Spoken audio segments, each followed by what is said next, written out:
Halo Sobat Mister, berikut Top 5 dengan sejumlah informasi kami hadirkan baik dari daerah hingga mancanegara. 3 anggota kepolisian Polrestabes Medan dipecat dari keanggotaannya menyusul aksi percobaan perampokan sepeda motor yang dilakukan ketiga personil tersebut. Perampokan tersebut dilakukan dengan modus cash on delivery atau COD. Ketiganya berpura-pura ingin membeli sepeda motor korban. 3 anggota Polrestabes Medan yang mencoba melakukan perampokan sepeda motor akhirnya divonis pemberhentian dengan tidak hormat atau dipecat dari keanggotaan kepolisian. Keputusan itu setelah ketiganya menjalani sidang Komisi Etik Profesi Polri di Gedung Bidang Propam Polda Sumatera Utara. Kasubag Yanduan Polda Sumatera Utara Kompol Asmara Jaya membenarkan kalau ketiga anggota polisi yang bertugas di Satuan Samapta Polrestabes Medan, yakni Bribka A, Bribka B, dan Bribtu H, telah PTDH. Selain masalah percobaan perampokan sepeda motor, Asmara Jaya juga mengungkapkan jika mereka juga terbukti terkait penggunaan narkoba. Dalam kasus percobaan pencurian ini, ketiganya telah mengakui perbuatannya, namun mereka melakukan banding atas sanksi PTDH yang diberikan. Selain itu, pihaknya kini mendalami adanya dugaan 3 polisi tersebut telah 10 kali menjalani aksi perampokan. Begitu juga dengan adanya dugaan keterlibatan oknum polisi lainnya. Diketahui tim gabungan Polrestabes Medan bersama Polda Sumatera Utara menangkap 3 personil Polri yang mencoba melakukan perampokan sepeda motor milik warga di Jalan Gatot Subroto, Medan. Aksi ini pun viral di media sosial. Berdasarkan informasi yang diperoleh, selain soal pencopotan anggota Polrestabes Medan, pencopotan jabatan juga tengah dilakukan pihak Polda Sumatera Utara terhadap Kapolsek dan Kanit Reskrim Polsek Pancur Batu, Kompol Erianto dan AKP Amir Sitepu. Mereka dicopot dari jabatannya terkait dugaan pelanggaran penggelapan dana penyidikan unit Reskrim Polsek Pancur Batu. Namun saat ini keduanya akan diproses secara etik dan pidana karena peran dan keterlibatannya masih didalami Propam. Masyarakat Kecamatan Sidamani, Kabupaten Simalungun nekat mencabut tanaman sawit yang ditanam PT PN di lokasi kebun teh Sidamanik di Afriling 1 Nagori Babutong. Pencabutan tanaman sawit ini sebagai bentuk protes masyarakat atas tuntutan menolak konversi kebun teh ke sawit karena pihak perkebunan tidak mengindahkannya. Diawali dengan menggelar ibadah dan doa bersama di lokasi kebun teh Sidamane yang kini telah ditanami sawit, tepatnya di Afriling 1 Nagori Babutong 1, Kamis 13 Oktober 2022. Kemudian masyarakat melakukan pencabutan tanaman sawit di lokasi tersebut. Masyarakat dalam orasinya menolak penanaman kembali sawit karena tidak ada izin penanaman sawit di Sidamanik dari pemerintah setempat, yakni Kabupaten Simalungun. Dasar pencabutan sawit itu pun dikatakan masyarakat karena sudah adanya surat edaran yang dikeluarkan Pemkab Simalungun terkait pelarangan penanaman sawit dan perintah pencabutan tanaman sawit yang sudah terlanjur ditanam di HGU Sidamani. Besaragi yang mewakili masyarakat dalam orasinya mengatakan setelah pencabutan mereka akan menyerahkan beberapa tanaman sawit ke Polsek Sidamani sebagai bukti untuk melakukan langkah hukum. Masyarakat juga meminta sebelum ada putusan hukum atau izin penanaman sawit di Sidamani, maka PT PN 4 dilarang untuk menanam sawit di Sidamani. Masyarakat juga mengancam jika dalam 14 hari tidak ada keputusan, maka masyarakat akan mencabut semua tanaman sawit. Sementara itu, Kepala Bidang Pelayanan Diakonial GKPS Jenny Rosi Purba mengatakan bahwa GKPS dengan tegas menolak penanaman sawit di wilayah Sidamani. Pihaknya juga akan melakukan koordinasi dengan pimpinan-pimpinan gereja lainnya dalam rangka langkah selanjutnya terkait gerakan penolakan penanaman sawit di Sidamani. Gubernur Sumatera Utara meminta semua tambang ilegal di Mandailing Natal dihentikan karena hal ini berbahaya terhadap lingkungan. Gubernur Sumatera Utara Edi Rahmayadi secara tegas meminta semua pihak menghentikan pertambangan ilegal di Kabupaten Mandailing Natal. Pertambangan ilegal menurutnya berdampak besar pada kerusakan lingkungan di Kabupaten Mandailing Natal. Masalah pertambangan ilegal masih menjadi polemik di Mandailing Natal, terutama penambangan emas. Edi Rahmayadi meminta Kepala Desa, Babinsa, Babin Kaptipmas dan masyarakat berperan aktif menghalau penambangan ilegal di daerahnya. Jika penambangan ilegal terus dibiarkan akan mengganggu kehidupan sosial masyarakat.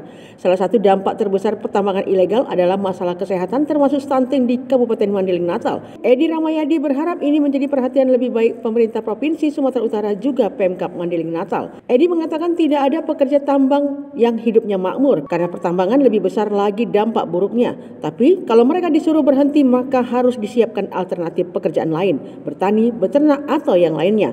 Sementara itu Wakil Bupati Mandailing Natal Atika Nasution mengatakan akan terus bersinergi dengan semua pihak termasuk Pemprov Su terkait penambangan ilegal. Selain itu pihaknya juga terus berupaya untuk meningkatkan sektor pertanian termasuk karet.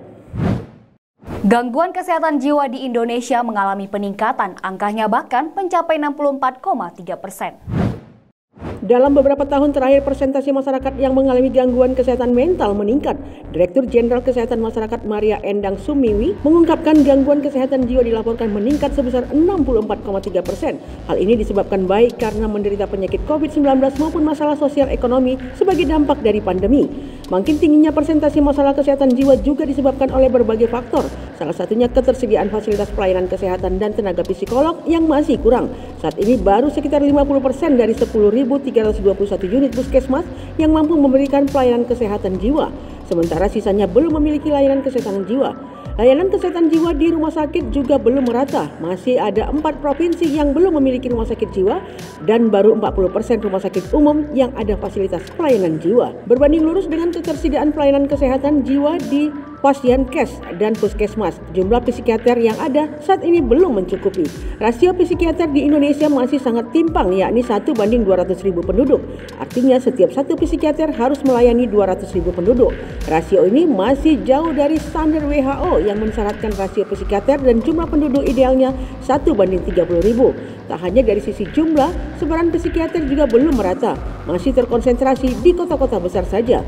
Wakil Menteri Kesehatan Wamenkes Dante Saxono Harbuwono mengatakan perluasan jejaring pelayanan kesehatan jiwa tersebut merupakan bagian dari 3 strategi utama yang dicanangkan Kementerian Kesehatan untuk mengurai masalah kesehatan yang ada, yakni advokasi, kemitraan, dan pemberdayaan masyarakat. Dirinya berharap berbagai upaya pencegahan dan pengendalian kesehatan jiwa yang dilakukan dengan melibatkan seluruh elemen masyarakat melalui pendekatan pentahelik, kolaborasi berbasis komunitas mampu menghasilkan generasi penerus bangsa yang berkualitas. Temuan ratusan anak yang mengalami gagal ginjal secara misterius tidak saja terjadi di Indonesia. Sebuah negara di Afrika, Gambia, juga mengalami masalah yang mirip. Telah terjadi kematian terhadap 69 anak-anak akibat cedera ginjal akut terkait dengan 4 sirup obat batuk yang dibuat di India. Kasus gagal ginjal pada anak tidak hanya saja dijumpai di Indonesia. Bersamaan di bulan Oktober ini, sebuah negara di Afrika, Gambia, juga mengalami masalah yang mirip. Telah terjadi kematian terhadap 69 anak-anak akibat cedera ginjal akut di Gambia. Kasus gagal ginjal misterius ini diduga terkait dengan 4 sirup obat batuk yang dibuat di India. Obat tersebut diimpor ke negara Afrika Barat itu melalui perusahaan farmasi yang berbasis di Amerika Serikat. Direktur Kesehatan Gambia Dr. Mustafa Bitaya mengkonfirmasi adanya gelombang kematian anak akibat cedera ginjal akut dan mengirimkan kabar mengejutkan ke seluruh negara berpenduduk 2,4 juta orang itu dan di seluruh dunia. Analisis laboratorium yang dilakukan Organisasi Kesehatan Dunia PBB atau WHO mengkonfirmasi adanya kandungan diethylene glycol dan ethylene glycol dalam sirup paracetamol yang bisa menjadi racun dan menyebabkan cedera ginjal akut. WHO menyebut produk-produk ini mungkin telah didistribusikan di tempat lain selain pasar informal. WHO telah mengeluarkan peringatan sebagai tanggapan atas kematian tersebut dan mengatakan telah bekerja dengan pemerintah Gambia untuk menyelidiki penyebab kasus dan kematian itu sejak Agustus.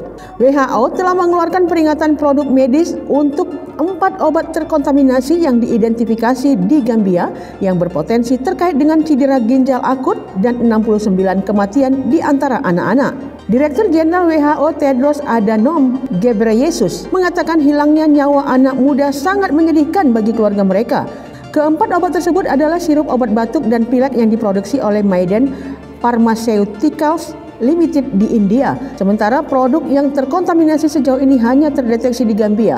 Obat itu mungkin telah didistribusikan ke negara lain. Badan Kesehatan Amerika Serikat mengatakan sedang melakukan penyelidikan dengan perusahaan dan otoritas pengatur di India. WHO merekomendasikan semua negara untuk mendeteksi dan menghapus produk ini dari peredaran untuk mencegah bahaya lebih lanjut pada pasien. Bekerjasama dengan Palang Merah Gambia, Kementerian Kesehatan telah mengirimkan ratusan anak muda untuk mengumpulkan sirup tersangka melalui kampanye dari rumah ke rumah. Sementara itu, kasus gagal ginjal misterius di Indonesia yang menyerang 131 anak saat ini masih diteliti. Kementerian Kesehatan telah menerbitkan panduan untuk menangani penyakit yang diidentifikasi sebagai gangguan ginjal akut. Gangguan ginjal akut misterius yang didalami 131 anak tersebar di 14 provinsi di Indonesia. Demikian Top 5, nantikan informasi terhangat kami di Mistar TV. Saya Vanessa Marpaung, sampai jumpa.